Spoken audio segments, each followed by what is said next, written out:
Good morning, YouTube. Today is Tuesday, June 13th, and it's that time again, Anthony. AM Chatter Episode 41. What's going on, my man?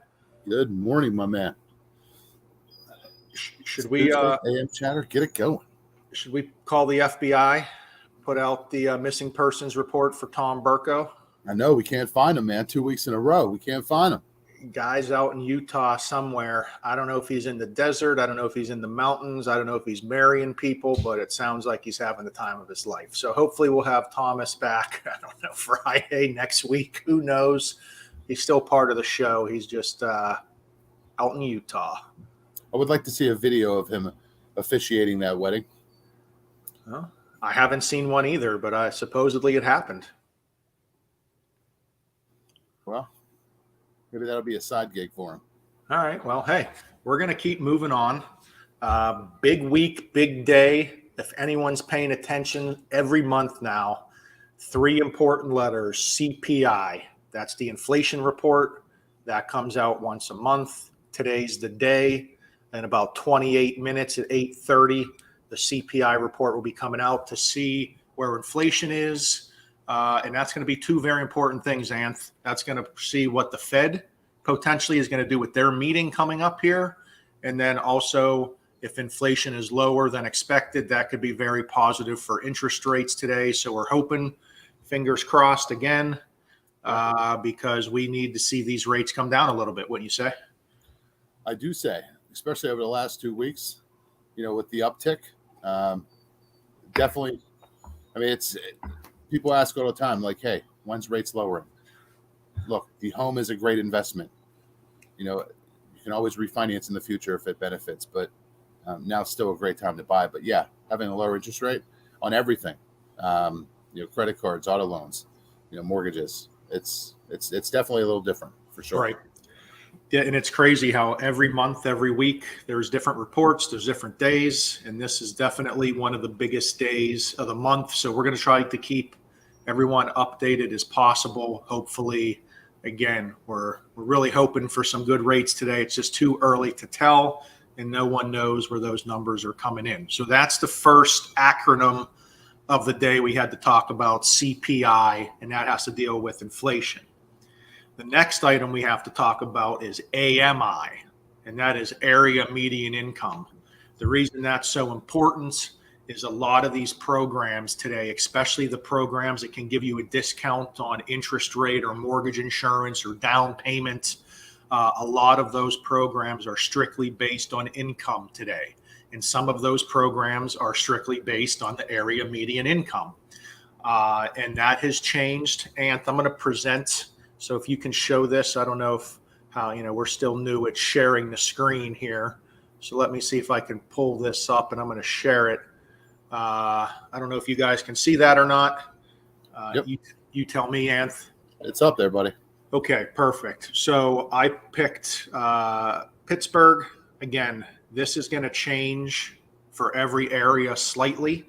So it isn't just a flat number across the country. It is an area median income. So if you can see for Pittsburgh, the area median income is $101,900 now.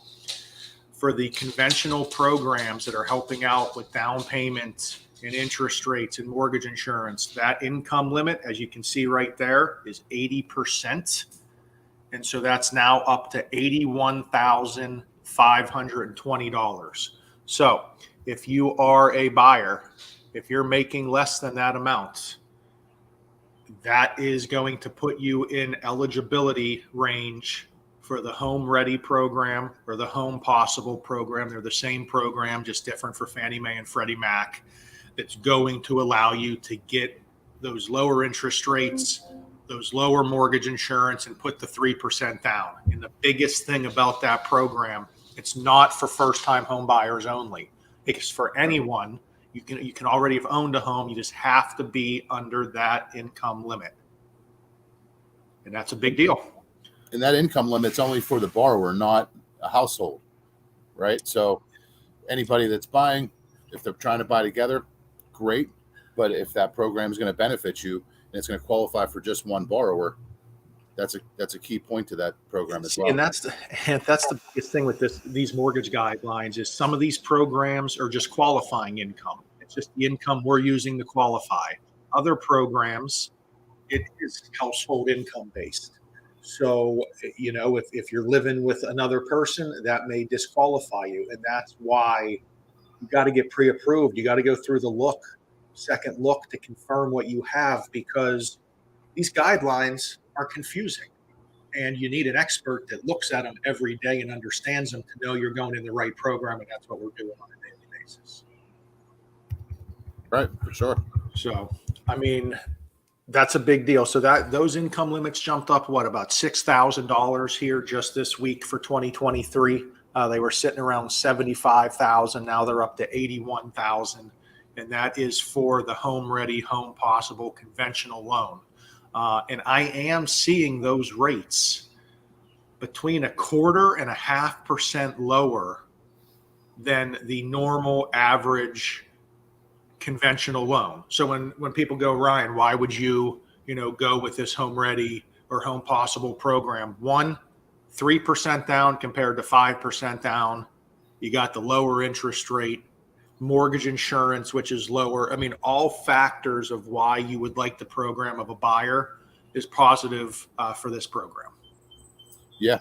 And just that $5,000, $6,000 difference is going to open it up for so many more buyers, believe it or not. I mean, so many people are right there at the cusp, like 76,900, they're disqualified because of, say, $1,900. Those people can, and we can also reevaluate clients that we already have pre-approved and say, hey, you know what, this is open now, let's go. So yes, and maybe next week we'll do a follow-up episode, Anth, because all of these different programs do have different income limits. USDA has a different income limit than the Home Ready, that has a different income limit than PHFA. So maybe we can get into that a little bit more in the weeds of all the different income limits, because that is becoming one of the main factors of what you're going to qualify for a mortgage. Obviously, credit score is very important, but then the next factor with the government changes really is how much money you're making, and that's what they're narrowing it down to for qualification. Yeah. And if you are out there, you're trying to figure out what you'll qualify for, maybe you're online and you're looking at these online calculators that are probably incorrect. Please remember, when we are pre-approving for a mortgage, we do use gross income. I do find a lot of buyers, first-time home buyers, they'll call me and they'll still use their net income, and that's just not correct. Right. Yeah, and that's even when they fill out the application, a lot of people don't realize that's the whole point of having a debt ratio. The total debt ratio is what we qualify clients on, is based on the gross income, not the net, which is nice because a lot of people, depending on their tax bracket and what they bring home, is what they think we're using, which the gross is more. So it allows you to qualify for more as well, as long as you're within the guidelines. You don't have a bunch of debt.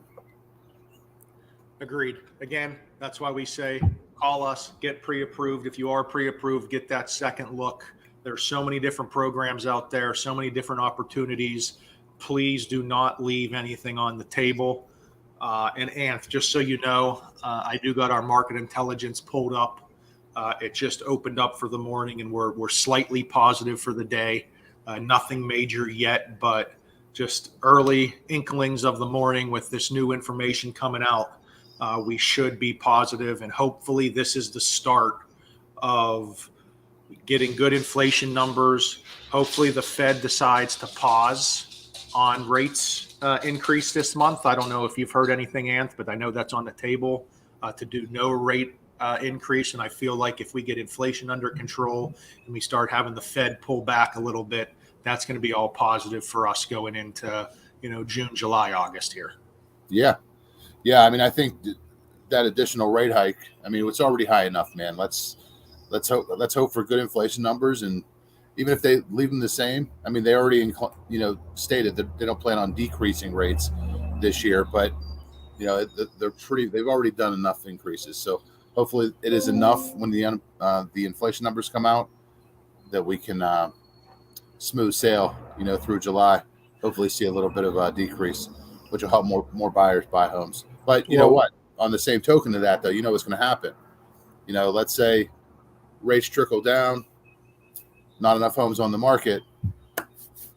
See some multiple offers, coming in, more buyers coming in. So if you're looking to buy, now's the time to buy. I'm not an economist, but also I believe if the rates come down, maybe some of those sellers, Pebbles agrees.